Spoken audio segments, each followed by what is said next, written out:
Hey everybody, this is Modern Refugee out here cooking a little sap down today to make some syrup. We had some real unseasonably warm weather here for a few days.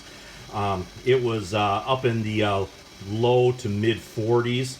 It's kind of good weather to collect sap. So I went out and I tapped a few trees. I tapped 3 sugar maples and a box elder.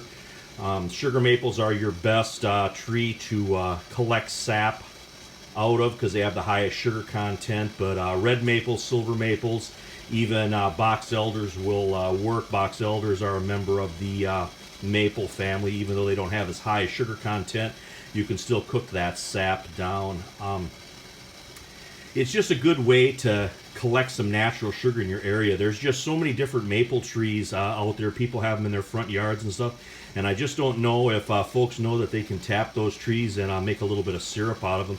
As long as the tree's got a good 18-20 inches in diameter, it will work. All I use for a tap is just a stainless steel straw.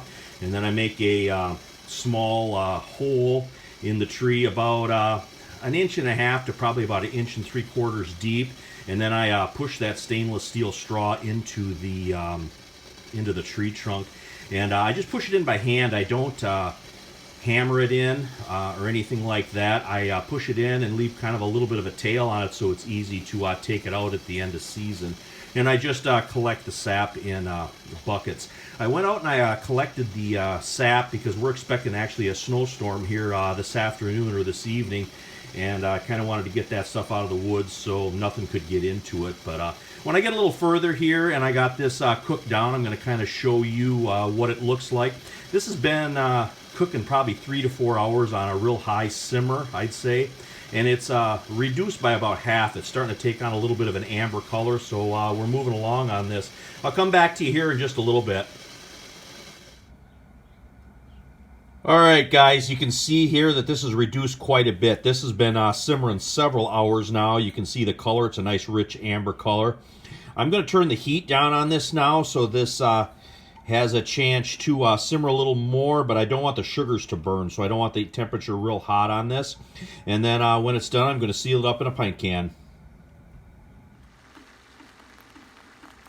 And when it gets to this stage right here where it foams up and there's no more steam coming off of it, then it's done. I'm going to take this off here for a second.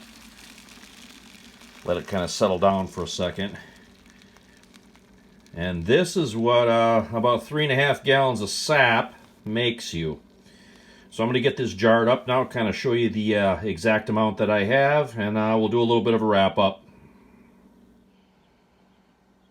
And this right here is what you get from about 3.5 gallons of sap. It's not very much, but it's enough for one meal, and I'm happy to have it. One other thing that I forgot to mention earlier was we strained all the sap through a strainer and coffee filters before we started to get the debris out of it. One other thing that I wanted to mention is the Anishinaabe word for sugar maple is Inutig, and I just wanted to share that with you guys, a little bit of a shout out to the indigenous people of North America, and they're the ones that discovered how to make syrup out of the sap of the maple trees. But anyway, this is Modern Refugee. I appreciate all my subscribers out there. Hope you guys are getting a little information, a little entertainment on my videos here. Just thought you guys would get a little kick out of how to make maple syrup. Anyway, you guys have a great one.